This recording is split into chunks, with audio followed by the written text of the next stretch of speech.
ఇక్కడ కళ్యాణ మహోత్సవం శ్రీకారమవుతూ ఉన్నది.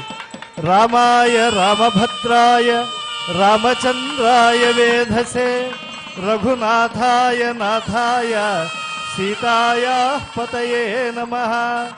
వేద వేదాంత వేద్యాయ మేఘశ్యామలమూర్తయే పుంసాం మోహన రూపాయ పుణ్యశ్లోకాయ మంగళం. ఇందిరారమణ గోవింద, జానకీ రమణ గోవింద, వైదేహీ రమణ గోవింద, ధాత్రీ వరద గోవింద, ధరావరద గోవింద, ఆంజనేయ వరద గోవింద. పాంచరాత్ర్య భగవత్ శాస్త్రోక్తంగా తిరు కళ్యాణ మహోత్సవం సీతారామచంద్రులకి ప్రారంభమైంది. సుమజ్జానయే విష్ణవే